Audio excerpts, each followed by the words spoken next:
கோலிவுட் சம்பவம் நேயர்களுக்கு அன்பு வணக்கம். இன்னைக்கு நான் ஒரு சுவாரஸ்யமான விஷயத்தை பற்றி தாங்க பேச போகிறோம். தொடர்ந்து நம்ம தமிழ் சினிமாவில் பார்த்தீங்கன்னா பல ஜோனலில் வந்துட்டு நிறைய படங்கள் நம்ம பார்த்துருப்போம்.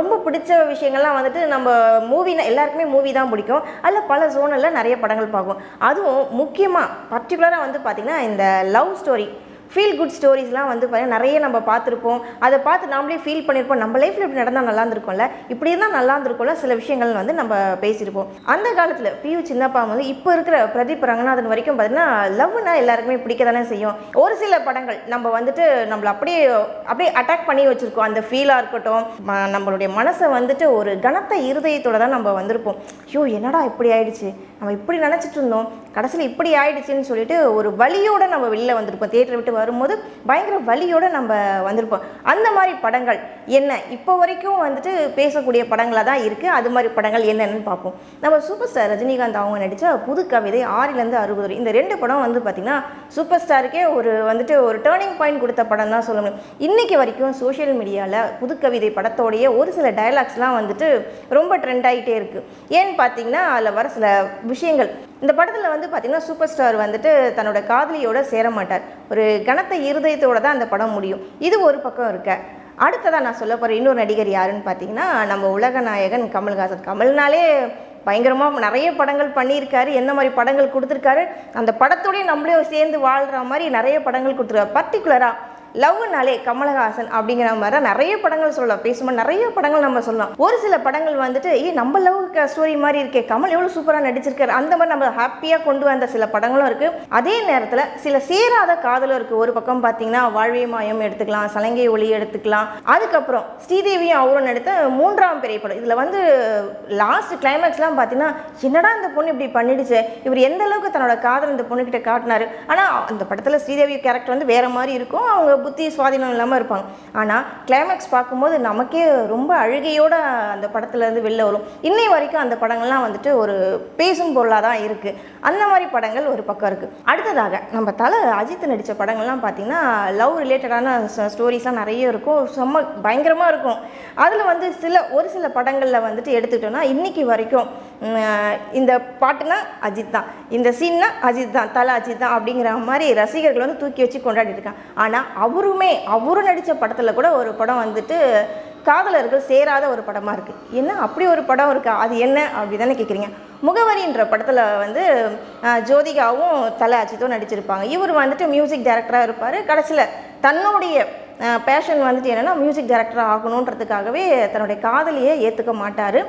அவங்க 2 பேரும் பிரிஞ்சிருவாங்க. அந்த ஒரு படம் இருக்கும், எல்லாருக்குமே தெரிஞ்சிருக்கும். இன்றைக்கி வரைக்கும் பார்த்தா அவ்வளோ நல்லாயிருக்கும் அஜித்தும் ஜோதிகாவும். அடுத்த நடிகர் யாருன்னு பார்த்தீங்கன்னா நம்ம விஜய் நடித்த படம் தாங்க லவ் டுடே, பூவே உனக்காக. இந்த 2 படமே விஜய்க்கு வந்துட்டு ஒரு நெக்ஸ்ட் கம்பேக் கொடுத்த படம்னே சொல்லுன்னா, ஆரம்பத்திலே வந்துட்டு நம்ம தளபதி விஜய் லவ் ஸ்டோரிஸ் ரிலேட்டடான படங்கள்லாம் நடிச்சிருக்காரு. ஆனால் பூவே உனக்காக, லவ் டுடே இந்த 2 படம் தான் அவருக்கு ஒரு பெரிய டேர்னிங் பாயிண்ட் கொடுத்துருந்தது. அந்த படத்தில் தன்னோட லவ்வை அந்த காதலிக்கு சொல்லாமல் அவர் வந்து நடந்து வருவார் பார்த்தீங்கன்னா ஒரு ஃபீலிங்கோட.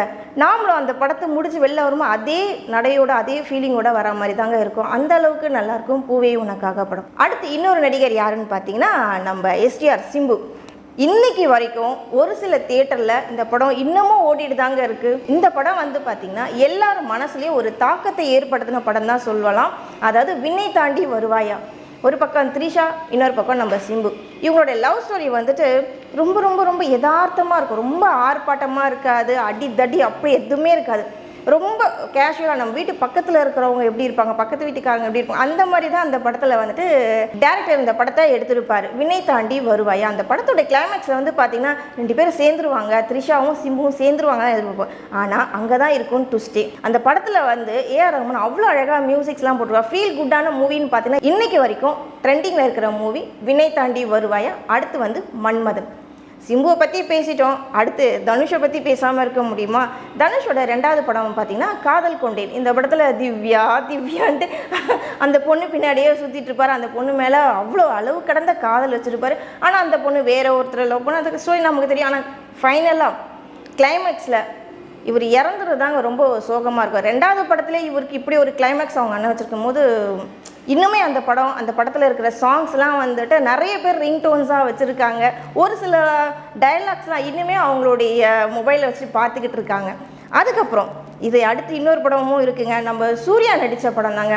உன்னை நினைத்துன்ற படத்தில் லைலாவுக்கும் இவருக்குமான காதல் ஏற்படும். ஆனால் இந்த காதல் வந்து ஃபைனல் கிளைமேக்ஸில் என்ன ஆகுன்றது நம்ம எல்லாருக்குமே தெரியும். அடுத்து நம்ம சியான் விக்ரம் அவர் நடித்த சேது படம், சேதுவாக இருக்கட்டும் காசியாக இருக்கட்டும், இது இந்த 2 படத்துலையுமே வந்துட்டு 2 லவ்வர்ஸ் சேரவே மாட்டாங்க. ஆனால் அந்த படத்தில் வர அந்த ஃபீலிங்ஸ்லாம் வந்துட்டு டைரக்டர் அவ்வளோ அழகாக எடுத்து சொல்லியிருப்பார். அடுத்து இவங்க எல்லாமே சொல்லிட்டோம். இன்னொருத்தர் இருக்காருல்ல நம்ம ஆர்யாவுக்கு கூட ஒரு படம் இருக்குங்க, முக்கியமான படம். இது வந்துட்டு பலதரப்பட்ட மக்கள் வந்துட்டு பேசக்கூடிய ஒரு லெவலுக்கு கொண்டு வந்த படம். ஒரு பக்கம் பூஜாக்கும் ஆர்யாவுக்கும் லவ்வா, இந்த படத்துலேருந்து தான் இவங்க லவ் ஸ்டார்ட் பண்ணிட்டாங்களா, இவங்க லவ் வந்து சக்ஸஸ் ஆகுமா, இப்படிலாம் பேசக்கூடிய ஒரு படமாக தான் இருந்துச்சு உள்ளம் கேட்குமேன்ற படத்தில் தான். இந்த படத்தில் வர சாங்ஸ் எல்லாமே பார்த்தீங்கன்னா அவ்வளோ ஃபீலிங் குட்டாக நல்லாயிருக்கும். ஃபைனலாக இந்த படத்தில் ஒரு கிளைமேக்ஸ் ஒரு சாங்ஸ்லாம் வச்சுருப்பாங்க, இல்லை நிறைய பேர் நடிச்சிருப்பாங்க. பார்க்கும்போதே படம் ரொம்ப ஒரு ஃப்ரெண்ட்ஷிப் ரிலேட்டடான மூவியாக இருக்கும். நிறைய பேர் இந்த படத்தில் ஒரு பக்கம் அசீன் நடிச்சிருப்பாங்க, இன்னொரு பக்கம் ஷாம் நடிச்சிருப்பாங்க. எல்லாருமே இந்த படத்தில் நடிச்சிருப்பாங்க. அவ்வளோ நல்லாயிருக்கும் உள்ளம் கேட்குமே. அதுக்கப்புறம் ஃபைனலாக இன்னொருத்தர் யாருன்னு பார்க்கலாமா? பிரபுதேவா தான். பிரபுதேவா வந்து இந்தியாவோட மைக்கேல் ஜாக்சன் சொல்லிட்டு அந்தளவுக்கு பேர் எடுத்தவர். அவரு கூட பார்த்தீங்கன்னா நம்ம டான்ஸ் மாஸ்டர் பிரபுதேவா நடித்த படம் பார்த்தீங்கன்னா ஏழையின் சிரிப்பு நிலை, நினைவு இருக்கும் வரை, இந்த 2 படமே வந்து செம்ம சூப்பர் டூப்பர் ஹிட் கொடுத்த படம். ஆனால் இதுலேயுமே வந்துட்டு காதலியோடைய காதலை இவர் ஏற்றுக்க முடியாத ஒரு படமாக தான் இந்த படமும் அமைஞ்சது. இப்படி ஒவ்வொரு படமாக நம்ம சொல்லிக்கிட்டே போயிட்டே இருக்கலாங்க. நிறைய படங்கள் காதல் சக்ஸஸ் ஆன படங்கள் தான் பார்த்துருக்கோம். ஆனால் இது சக்ஸஸ் ஆகாத படமாக ஃபீல் குட் ஸ்டோரி அப்படின்னு ஒரு மூவி நம்ம எடுத்தோம்னா இந்த மாதிரி நிறைய படங்கள் 1 by 1 இருக்குது. எனக்கு தெரிஞ்ச வரைக்கும் உங்ககிட்ட சொல்லியிருக்கேன்.